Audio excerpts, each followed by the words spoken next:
بسم اللہ الرحمن الرحیم۔ اللہ کے پیغمبر حضرت یوسف علیہ السلام کو ایسی بے مثال خوبصورتی اور حسن عطا کی گئی تھی کہ تاریخ انسانی میں آج تک آپ کے حسن کی مثال دی جاتی ہے۔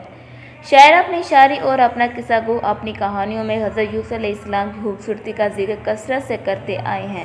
حسن اور خوبروئی کا کوئی ایسا پہلو نہ تھا جو آپ میں نہیں تھا۔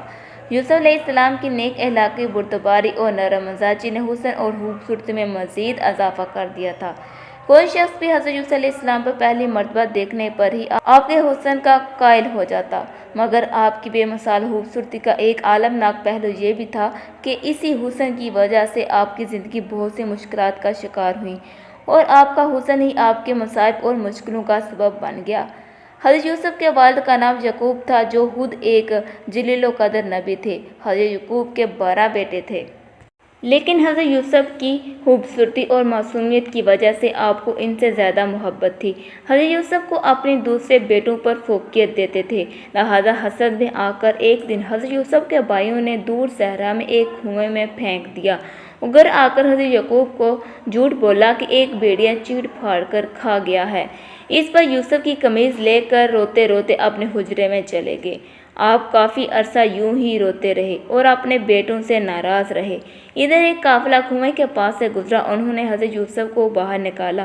انہوں نے دیکھا کہ یہ ایک نہایت ہی خوبصورت بچہ ہے، لہٰذا آپ کو مصر کے بازار میں لے گئے تاکہ انہیں وہاں بطور غلام بیچ کر کچھ رقم حاصل کی جا سکے۔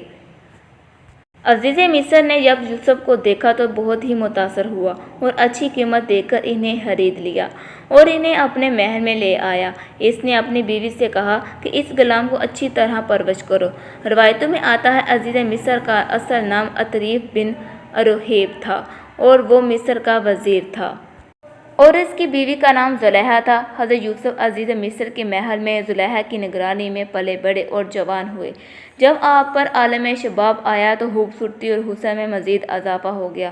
عالم یہ تھا کہ جو کوئی بھی آپ کے پرنور چہرے کو دیکھتا تو پھر اس چہرے سے نظر ہٹانا مشکل ہو جاتا۔ ایک حدیث میں حضور پاک صلی اللہ علیہ وآلہ وسلم نے فرمایا، جب دنیا بنی تھی تو حسن کے 3 حصے کیے گئے تھے، جن میں سے ایک حصہ حضرت یوسف علیہ السلام کو دیا گیا، ایک حصہ ان کی والدہ کو دیا گیا اور ایک حصہ پوری دنیا میں تقسیم کیا گیا۔ عزیز مصر کی بیوی زلیخا آپ کی خوبصورتی اور حسن کے ساتھ دیانتداری، سچائی، پاکیزگی سے بھی بہت زیادہ متاثر تھی، لیکن ابھی اللہ کو یوسف علیہ السلام کے بہت سے امتحانات سے گزارنا تھا۔ وقت کے ساتھ ساتھ عزیز مصر کی بیوی زلیخا یوسف کے حسن سے مسروب ہو کر آپ کے عشق میں مبتلا ہو گئی۔ ایک دن زلیخا نے حضرت یوسف علیہ السلام کو اپنے خوابگاہ میں بلوایا اور دروازے بند کر کے اپنی خواہش کو ظاہر کیا۔ حضرت یوسف علیہ السلام نے اللہ کا نام لیا اور خوف کھاتے ہوئے دروازے کے طرف بھاگے۔ زلیخا انہیں پکڑنے کے لیے ان کے پیچھے بھاگی۔ ان کی قمیض کا پچھلا دامن اس کے ہاتھ میں آ گیا، جسے اس نے اپنی طرف کھینچا تو وہ پھٹ گیا۔ حضرت یوسف علیہ السلام باہر نکلے، سامنے عزیز مصر کھڑا تھا، پیچھے زلیخا بھی باہر آ گئی۔ اس نے دروازے پر اپنے شوہر کو کھڑا دیکھا تو معصوم بن گئی اور حضرت یوسف پر الزام لگایا کہ یوسف میرے ساتھ غلط ارادہ رکھتا ہے، لہٰذا اسے سخت سزا دی جائے۔ حضرت مصر نے جب حضرت یوسف علیہ السلام کی قمیض کو دیکھا کہ جو پیچھے سے پھٹی ہوئی تھی، جو اس بات کی دلیل تھی کہ یوسف علیہ السلام سچے ہیں اور زلیخا کا ارادہ غلط تھا، وہیں اللہ کی طرف سے ایک اور معجزہ ظاہر ہوا اور محل میں موجود ایک دودھ پیتا شرمسار بچہ اللہ کے حکم سے بول اٹھا اور اس نے گواہی دی کہ یوسف علیہ السلام پاک دامن اور سچے ہیں۔ یوں عزیز مصر کے سامنے سچائی واضح ہو گئی، لیکن اپنی بیوی کی بدنامی کی خاطر وہ خاموش ہو گیا اور بات کو رفع دفع کر دیا۔ یہ واقعہ آہستہ آہستہ پورے شہر بھر میں عام ہو گیا، لہٰذا مصر کے لوگوں نے زلیخا پر طعنوں اور طنز کرنا شروع کر دیا کہ عزیز مصر کی بیوی خود اپنے ہی غلام کے عشق میں مبتلا ہو گئی۔ ان چرچوں سے تنگ آ کر زلیخا نے ایک دن بہت ہی بڑی دعوت رکھی، جس میں شہر کے معزز خواتین کو کھانے پر دعوت دی گئی۔ جب کھانے کا آغاز ہوا تو اس زلیخا نے تمام عورتوں کو ایک چھری اور ایک پھل دے کر کاٹنے کو کہا۔ جب وہ عورتیں پھل کاٹنے لگیں تو زلیخا نے اسی وقت زلیخا کے حکم سے یوسف کو بلایا گیا۔ جیسے ہی ان عورتوں نے حضرت یوسف علیہ السلام کا حسن اور جمال دیکھا تو وہ مدہوش ہو گئیں اور پھل کی جگہ اپنی انگلیاں کاٹ لیں۔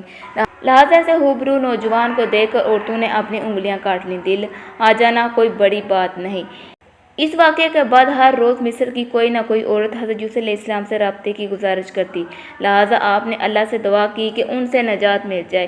آخرکار زلیخا کے لاکھ اصرار کرنے کے بعد بھی حضرت یوسف علیہ السلام ان کی طرف مائل نہ ہوئے اور اس کی خواہش کو رد کرتے رہے، تو عزیز مصر اور زلیخا کے حکم سے آپ کو زندان میں قید کر لیا گیا۔ یوسف علیہ السلام نے اللہ سے دعا کی۔ اس دعا کا ذکر قرآن مجید میں کیا گیا ہے۔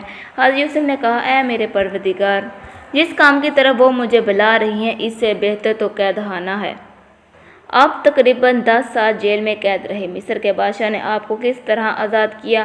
آپ عزیز مصر کیسے بنے؟ آپ اپنے باپ اور اپنے بھائیوں سے کیسے ملے؟ اس بات کا ذکر ہم کسی اور ویڈیو میں کریں گے۔ فی الحال آج کی ویڈیو کا مقصد یہ تھا، آج کا موضوع یہ تھا۔ اس ویڈیو سے ہمیں یہ سبق حاصل ہوتا ہے کہ کس طرح حضرت یوسف علیہ السلام نے گناہ اور اللہ کی نافرمانی سے بچنے کی خاطر کتنی مشکلات کا سامنا کیا، قید بند کی مصیبتیں بھی جھیلیں، اس کے بعد بھی آپ ثابت قدم رہے اور اللہ کو راضی کرنے کی خاطر اپنے نفس کو کس طرح زیر کرتے رہے۔ اللہ تعالیٰ سے دعا ہے کہ اللہ تعالیٰ ہمیں بھی زیادہ سے زیادہ نیک اعمال کرنے کی توفیق عطا فرمائے اور اپنی حفظ و پناہ میں رکھے۔ آمین ثم آمین۔